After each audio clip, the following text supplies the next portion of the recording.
Hello and welcome back to our matchup tonight for the Northeast Esports Conference. Over on the blue side this time we have the University of New Hampshire versus Rutgers University on the red side. First ban hasn't come out just yet, we're ticking down on the clock. For those of you who missed game one, Rutgers took a really convincing game one. Also, shout outs to XX_mage_XX for subbing. What a name. Beautiful name. Beautiful subscription as well. I'm gonna name my firstborn XX_mage_XX. Yeah, that'll be a mouthful for the doctor to declare, or whatever happens when people are born. Okay. Zaya's gonna get taken away. What if again? What if you had like a universal username for like every online application and it appeared on your passport? It's like someone just whips it out. It's like, are you XX Dank Weed Smoker 420?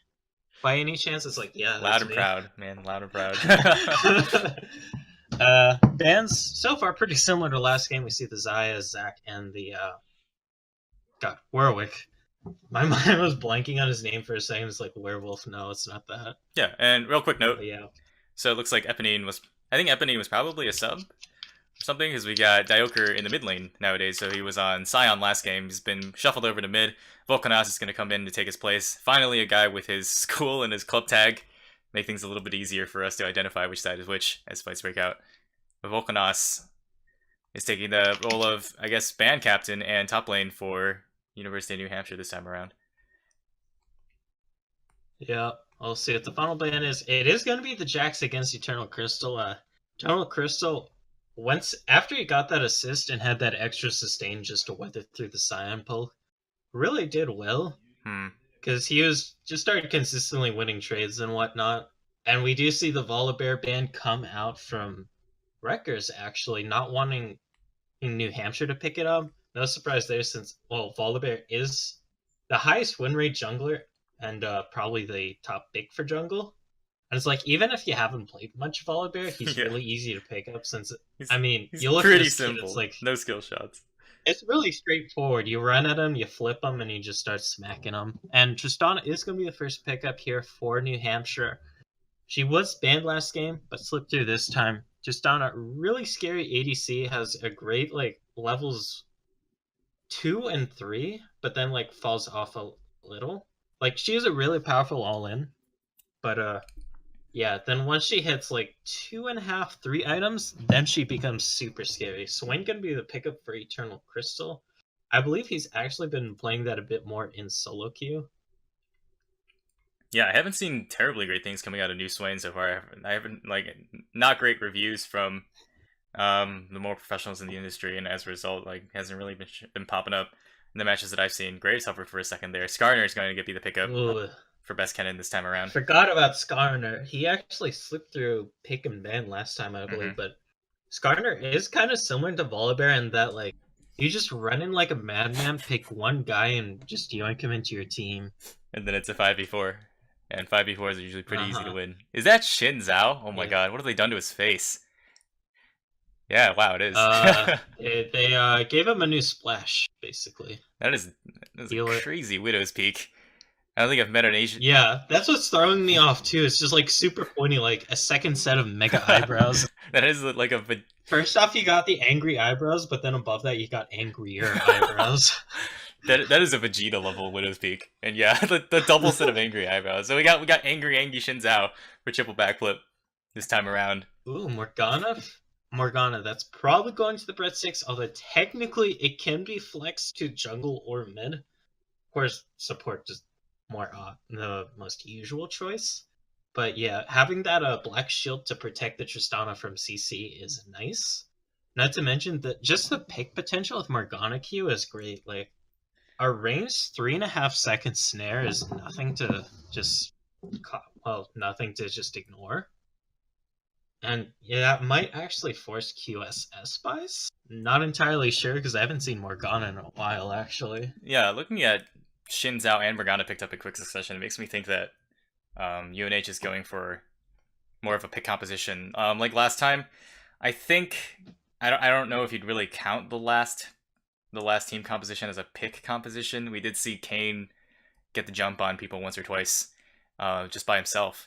So maybe that's Yeah, kind of like a similar strategy to what they're looking for, because if you have someone like Shin Zhao to apply CC and then follow up with Morgana, it can be pretty easy to catch somebody out in your jungle or the enemy jungle. But because otherwise I would have expected something like a Janna to come out. last last ban is going to be that Galio. He's been getting more and more popular recently in the mid lane, just with a more AP centric build, as most people probably know by this point. But he has some pretty nutty wave clear with the Q if you got like an AP item or two backing it up. Yeah, and both AD carries have been banned away for the last two AD carries that we played last game. We already knew that Shinzu was going to be playing Tristana, but we haven't seen anything from Andis just yet. He did have quite a good game on Varus. Struggled a little bit early, but I think it was really just down to like the level 1, and then he was able to pick things back up as soon as Volibear started grabbing all the attention. Andis is going to hover and lock in the Caitlyn instead. And just do a quick, Sion was also banned away by Rutgers University, but a quick note about that, Dioker, who played Sion last game, is actually in the mid lane right now, so it's unlikely that he would have picked that again. It's just that Sion's definitely, probably number 1 or number 2 best tank in the game right now. So it's a ban that makes sense. Yeah, and the Caitlyn pick, Whoa. definitely going to be good to bully out Shinzu and the Breadstick spot lane. Caitlyn just able to bully around. Well, I think I'm repeating myself here, but being able to bully around people really hard can help shut down the early carries. The one problem is, as a Caitlyn, you have to win lane. Got a TF blind pick. I was not expecting that Swain to go mid, and I don't think Rutgers University was going to do that either, because they're having a Fizz right now. I haven't seen TF or Fizz in a long time, but Fizz is just does so well against Twisted Fate. You just hop over that one CC, really the one CC threat. Speaking of dodging 1cc threats, you could also do the same thing with Vladimir, I guess on a much longer cooldown. But Vlad's going to be the much more meta and safer pick that also does very well against Twisted Fate in the mid lane. Yeah. So very AP heavy solo laners, or super AP solo laners from the side of Rutgers University this time around. It's going to be... Yeah. Well, same for the side of New Hampshire, too. So if we do see some banners picked up like we have been seeing recently, well, we didn't see it last game, they are going to have some trouble clearing those in the side waves unless they send one of the AD threats. I think Caitlyn and Tristana both have long enough range that it's not as much of a problem for them. But what I've seen recently is people selecting the Minion Dematerializer rune in order to try to combat people that tend to build banner command. So I don't even know off the top of my head who that would be as champion-wise. I mean, at least in the LCS, it's been like, are you a tank top laner? Get yourself a banner. Because like it was just a bug fix they did to it, but that one bug fix just propelled it into like god tier item, which is kind of interesting. Speaking of god tier, Cho'Gath coming back. I don't remember if he was touched last patch. I know he got new ability animations, which is it's cool and all, but he was very popular last year back when Stoneplate used to double your bonus HP. Or all of the HP that you got from Stoneplate when you doubled your base HP was counted as bonus, and his ultimate Feast has an extra 10% bonus HP ratio. And then they nerfed that so that only half of it is counted as bonus HP now. But it doesn't mean that Feast is like a slouch of an ability. He's still really, really strong, and he's been played a ton in pro play recently. Yeah, one minor problem for the New Hampshire lineup is that they don't really have true engage.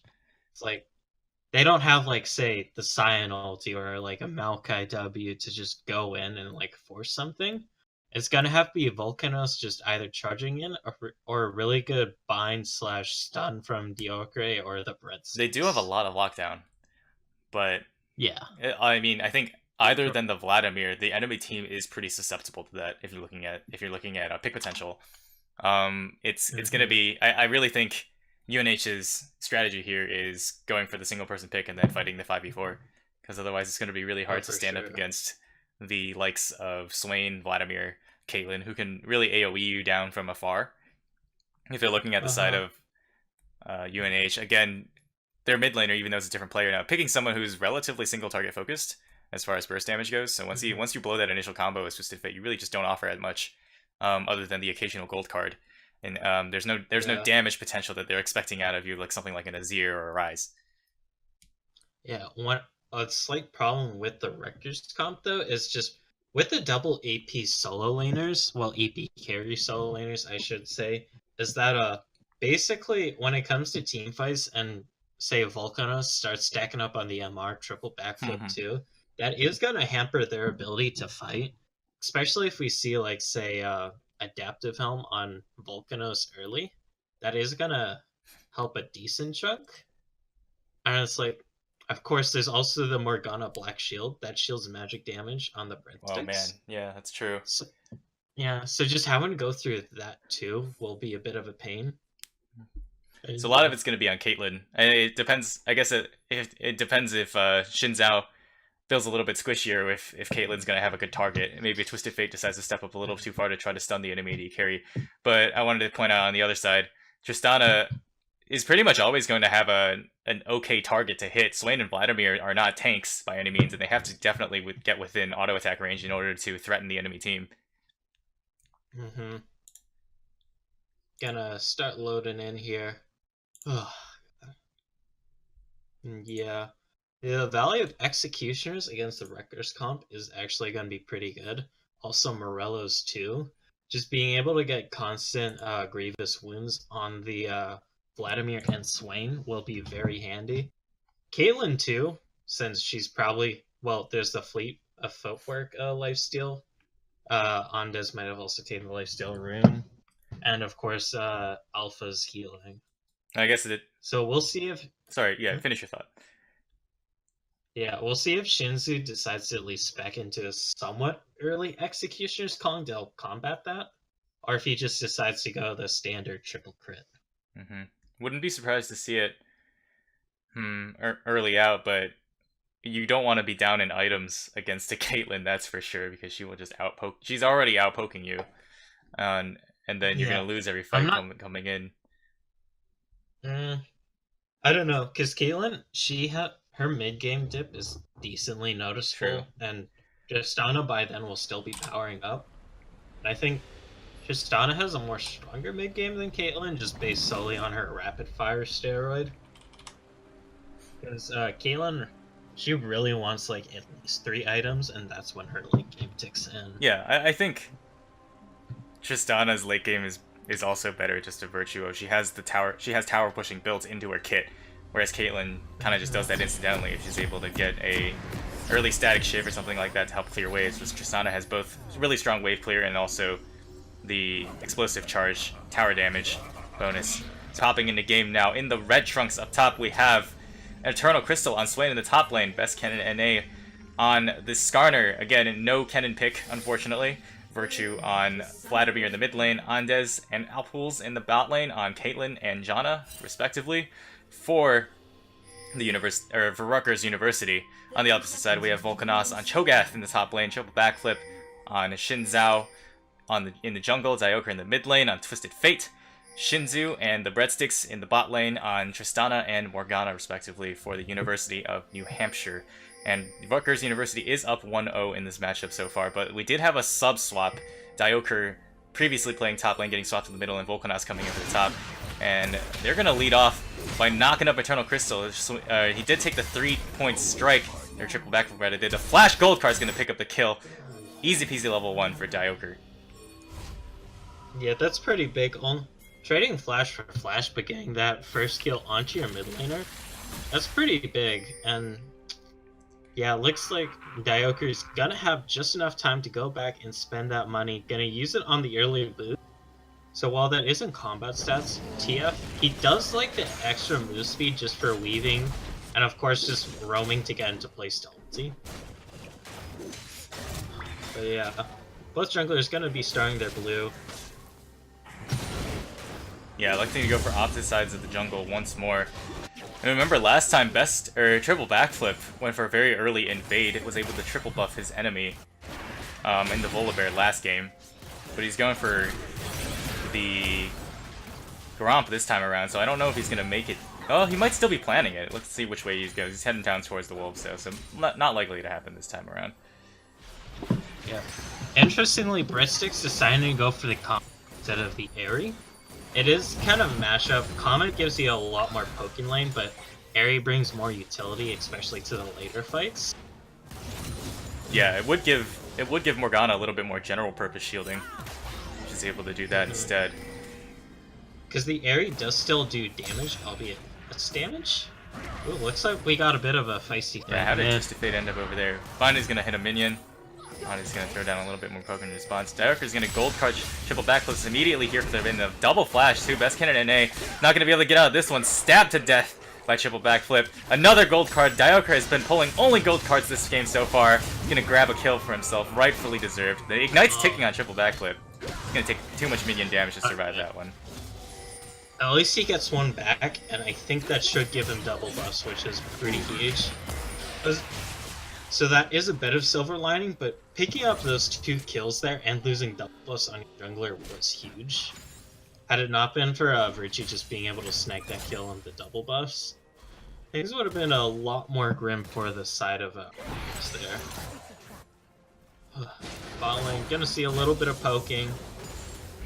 Ondas and Alphas definitely wanted to play the poke game since they don't really have an all-in, whereas Shinzi and the Breadsticks gonna hope for a Morgana bind to land and then Shinzi to just drop the E and start stacking that up. Speaking of Morgana bind landing, Shinzi's gonna aggress onto Alphus instead. Shinzao's around the backside though. There's a huge wave, but Ondas and Alphus aren't moving. This is one weakness of Caitlyn. If you want to push them in, you are super susceptible. It is the audacious charge. Flash force out of Caitlyn. Shinzu finally rocket jumps forward, a little bit late to the party, but they did get 2 summoner spells from the enemy bot lane. 3, actually, and counting the heal. Yeah, that is going to hurt the potential to be aggressive here for the Rutgers bot lane, sadly. Because one thing you can do against Tristana to just make the Tristana player hate their life, before they have a BF sword, force them to CS under tower. Just due to how her explosive shot passive works, it really screws over CSing under tower. And you can make the Tristana player lose a decent amount of CS doing that. Yeah, Shinzu is still really low. Still trying to see if triple backflip will come back for a second attempt. There's a ward in the Tribush now. And they've pinned it! Oh, yeah, that's what I was afraid was going to happen. It was like one wayward auto attack and a Peacemaker would spell the doom of Shinzu. Yeah, Shinzu just unfortunately stepping on a trap there. Uh-oh. Cause that was just a naked trap. It wasn't like there's any behind it. Wow. So definitely just even error. Got a fight breaking out on the top. Yeah, never moved into the Ravenous Flock. Is going to pull Volcanos into a position where he has to flash away from the grasping claws of best Kennen NA. So a successful gank in return on the top lane finally for Kennen as he makes the moves. Despite Eternal Crystal dying level 1 and giving up blood, which also gave Volcanos assist, he wasn't able to get anything with that assist, just a little bit of EXP since like, if you get an early assist, it's worth all that much gold. So that lane was even and it did Eternal Crystal to at least do some bullying. So Dialker and Virtue actually both took Minion Dematerializer, but they've been using it very handily in lane. Not really... I'm not good enough of a player to, you know, extol the virtues of just using your Minion Dematerializer in lane. I thought they would have been saving that for something like a Banner of Command minion later in the game, but I guess not. Well, it can help them wave clear. Another potential use of Minion Dematerializer. When it comes up, that's about when the third wave comes, and I think some people just do that to cheese an early 3 to just catch your opponent off guard and potentially get a trade in. At least that's one potential use I heard for it. But yeah, that kill going over to Ondas, gonna help him get this BF sword and just...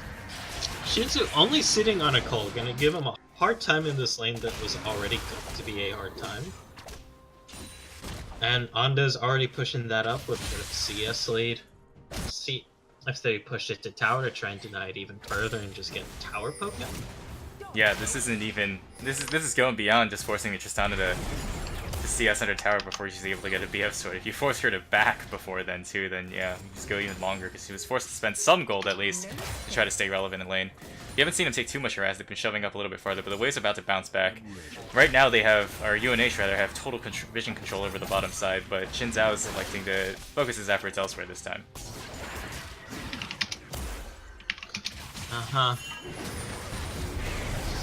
I'm being told the audio is a little behind. Audio is a little behind. So try and fast forward everything. Okay, yeah, I fast forwarded as far as I can. Right now we've got a TF teleport in the bot lane into an immediate gold card onto Alpuz, but Andes is the target here. Best Candidate Nae's here for backup. Dialga could be the target, but this time Skarner does not have ultimate. Kill picked up already for Tristana. He might get a second one here, but another stun for Best Candidate. We keep Shinzu. She's flashing over for the blast cone to try to get a little bit more of an advantage. Oh, there's the ultimate from Shinzao as well to try to block a little bit of damage, but Virtue's inside the radius. Triple backflip has to back out of this one. An auto attack. No transfusion. Secure the kill, but a chilling smite. Oh, that's gotta suck. Die to that. Volcanos now in trouble. He's gotten clawed backwards, and now he's running out of mana too. Eternal Crystal has quite a few stacks on his ultimate. Isn't able to pop it in time before Volcanos exits the radius, though. A lot of fights breaking out all over the map. See there. How are we doing on audio? I asked, and we are getting a response shortly. Okay. Volcanos forced to back off means Best Candidate Nae and Eternal Crystal are going to get, I guess, the first major piece of turret damage in this game at 8 minutes and 30 seconds, and neither of them very good at killing turrets right now, so we're not going to see too much, but Volcanos down about 12 CS so far. Hasn't been able to get the silence off. It looks like it's been Eternal Crystal has been very preemptive with the trades. It means he's able to pop out the majority of his damage before Cho'Gath can counter with the silence. Although Volcanos does have the Spectre Scowl now, so that is going to help the damage. Just magic resist. Getting the free extra health regen whenever he takes magic damage from Eternal Crystal. Oh no, it's on any damage, not just magic damage. So yeah, gotta help him sustain a little bit harder through this lane. UNH again with the first and dragon. That is...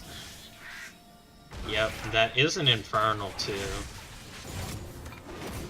Oh, okay. So the audio problem is like with the client. Like the TF card will pop up and then the audio cue for it will come a second later. I'm not getting any desynchronization on my end. It might be something with the stream. Yeah, maybe. I'm not sure.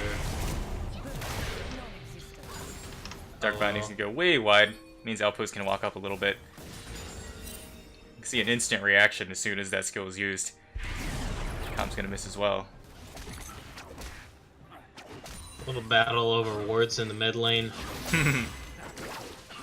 Can't save your pink ward though. Yoker gonna, yep, technically gonna come out on top of that with free damage. Yeah. Shinzu's gone back and was able to pick up a BF sword, so he's even on items now. Did have to spend 300 gold on boots as well, but it's huge. Alpha's going a little in. Oh, here comes Best Candidate Nae. Just gonna get buster shotted away. Little eager on the flash. Shinzu did buffer the jump immediately, but that did TF ports right into Skarner ultimate. Has to pop the stopwatch in order to try to stay alive a little bit longer. Didn't get trapped up by the trap as well. That was Tristana taking it during the rocket jump. Andes misses the Q on all members of the team. Triple backflip picks that one up. I can't take team fights seriously when I see the Shinzo buggy animation. The little hop hop hop. Oh my god, yeah. Like it's been going like that for months in Spectator. I don't even know what triggers that, but it's pretty funny to look at. He's bunny hopping his way down towards it's like the gang. in every Spectator match, though. Yeah. I think. Volcanot's doing quite well for himself. He's keeping the CS gap or even narrowing it a little bit. No doubt Shinzu's going to do the same thing on the bottom side after picking up 2 kills for himself. And a little bit of extra turret damage as well. Yeah, that is huge for this Tristana, considering how she will outscale this Caitlyn. And like I said, Caitlyn needs a lead in lane in order to do well. Because her mid-game power dip is noticeable, and that will give Shinzu even more time to just catch up and even surpass him. And it is really hard for Kennen to gank, because TF has had his ultimate porting down to the bot lane 2 times in a row now. Surprised not to see him go top, but you know, there's nothing stopping TF from helping out top lane as well whenever he sees Kennen pop out from behind Volcanos. Yep, and this is another thing I hadn't noticed. Oh, see a bit of a fight. Crash is gonna land on Daioker. That's gonna happen.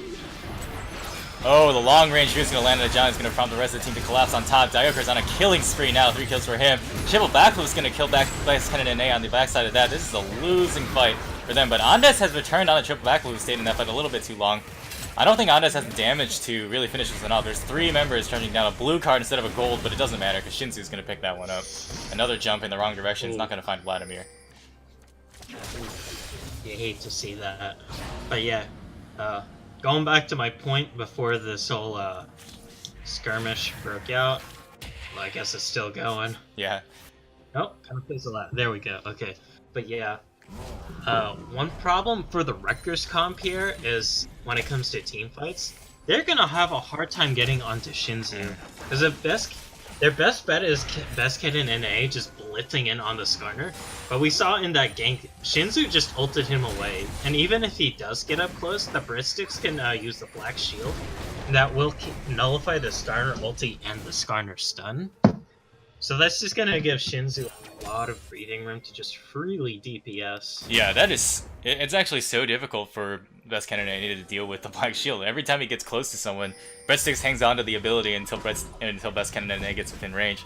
Then you just pop it on them and all of a sudden your plans are foiled. There's just nothing you can do against that, like, in that short period of time. For sure. Yeah, and it does look like triple backflip going a slightly more offensive route. Has a Zeal right. I imagine that's going to become a Phantom Dancer. That will definitely help his dueling potential, but it won't help his team fight potential. Because if you're charging in as Jin Zhao and you're on a squishy build, you can get blown up easily, even with the ulti. Yeah, we saw that happen last fight, actually. But again, like, I really think UNH is going to go for smaller skirmishes this time around. They're not going to go for massive team fights unless they are absolutely sure they have the advantage. Yeah. Well, come late game, I think they can just go for the massive team fights just due to how well Shinsu is just going to scale. Looks like we got a gank in the top lane. Eternal Crystal's got a lot of healing, but triple backflip has a lot of damage. One flash bullet from Volcanos at least. He's going to eat that bird alive. Chicken dinner, winner, winner. Go. And now we just go back to the bot lane. Hearing a little bit of a whirring noise down there for some reason. Yeah, that was strange. Oh, that was the Tristana rapid fire. Okay. Good Black Shield to block the damage from Zephyr, although, you know, arguably not a great trade of cooldowns. Vine's gonna just barely miss an Andes. Kept scrolling in the same direction he was moving in before. I mean, one thing you could just reason is that Breadsticks doesn't really need the Black Shield in this lane for too much, unless he wants to Black Shield Trap. Right. But, like, even then, because if you Black Shield yourself and step on a Caitlyn trap... Oh, speaking of Black Shield being down, here comes Best Kid and NA. He's going to try one more time. Doesn't have to worry about CC blockage, but he doesn't have to worry about just distance, I guess. Doesn't want to dive that turret any further than he has to. Volcanos is already teleported down. There's the return teleport from Eternal Crystal, but he's going to be pretty deep. He actually gets cancelled on the top side by triple backflip. Well played with triple backflip. Was on point. He's going to get a kill for himself, too. That's so good for them. Blue side's definitely going to win this fight down bottom, unless Virtue can show up and turn this around. Actually, Shinsu and the Breadsticks and Volcanos are all really low starting that fight. Breadsticks going to go down eventually. Andes picks up that one, but Dioker... Oh, man, Vladimir didn't do much that fight at all. Just walked in, got stunned up, and got killed. I'm going to try to defend this turret. The 3 members of UNH are really low, but I guess so is Andes. Or so is anybody except Andes. Bursts down Tristana after a great CC chain. Dioker picks up the return as they chase a little bit too far into turret. Wow, what a back and forth fight. Ooh, Dioker has to watch out here, though. Hey, there it is. Volcanos just a little bit too slow with the body block. Yeah, that's what... That's at least 2 kills on Andes right there. Can't remember if he got a third. But that's huge, because they also got the shutout onto Shinsu there. And that is going to give the bot lane Backup's going to go for this one yet once more. Eternal Crystal can't do damage to him while he's inside of that protective field. But triple backflip just starting that fight off with a little bit less health than he wanted to. Isn't able to pull this one out this time. But that's a turret equalization, actually. Well, not an equalization, as triple backflip was able to pick up an inner turret at the top side. So while that fight was raging, triple backflip gets the solo kill on Eternal Crystal and picks up 1 turret for himself. Also picked up the first turret of the game shortly before that. Yep, already see a 4K gold lead coming out for the side of New Hampshire here. They're obviously pretty happy about that. Volcanos is going to try to rupture the trees. This is a second Infernal, and obviously neither team wants to give that one up for free. Oh, the binding! Locks Caitlyn into place for Dioker to pick up the easy kill. That was just a lot of That damage. is, yeah, that is gonna lock in New Hampshire's second Infernal of the game. That is really scary, because usually you don't even want to give up one Infernal. Giving up two Infernals, you're like, yowzers. And it turns out the Zeal for triple backflip became a static shift. This is full crit 80 carry Shin Zhao we're looking at here. Darker isn't able to land the gold card after Virtue has to burn the flash to escape the 3 versus 1 gank. But they've already lost the bottom turret. Looks like they aren't going to try to push on middle, but it's pretty close. Yeah, it looks like Guardian Angel is going to be the next time for trickle back. I'm curious about the static shift pickup. Dioka picks the right target to stun with the gold card, keep himself safe from Best Kennen and A Stinger for just a little bit longer, but Best Kennen and A has walked too far. Triple backflip with the re-engage means Shinzu is able to pick up the kill. The rest of Rutgers run back with their tail between their legs, and they can't defend this turret either. Another long-range bound in the Swain has to pop the ultimate, but it's not enough. The demonic transformation isn't enough to keep him alive. Double kill picked up for triple backflip, but that's the Fed Caitlyn going down. 5 and 5. 5 kills, but 5 deaths.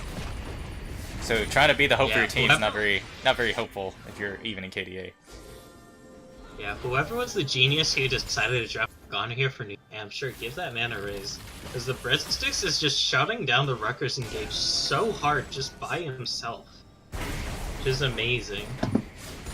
And just netting his, well, helping net his team is huge gold lead. Yeah, you talked about University of New Hampshire not having good engage on their side. Speaking of that, if you look at Rutgers, they've got it even worse.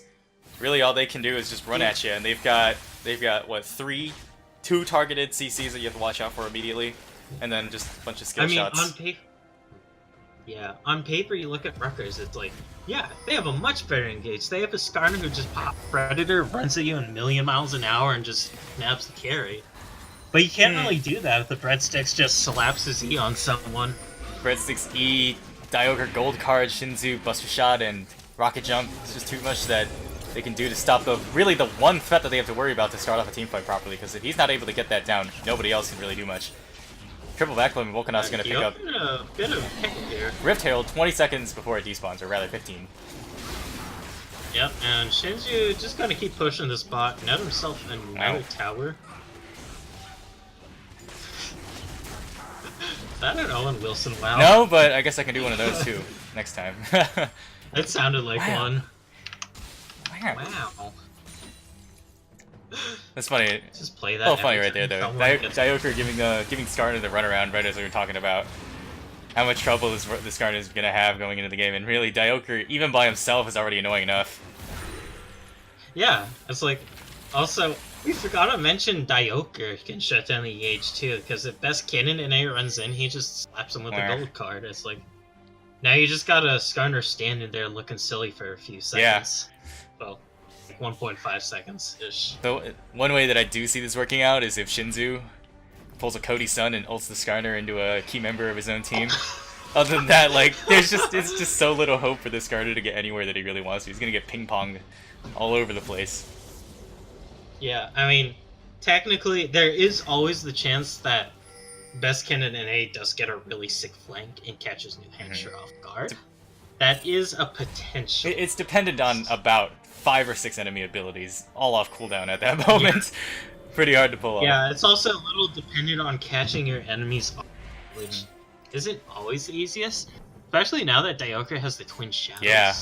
He can just pop that if he just doesn't see Best Kennen and A on the map. It's like, gee, I wonder if he's flanking. Let me send out the spooky ghost. Like, oh hey, there he is. Ooh, this is gonna be a Baron actually for the side of New Hampshire.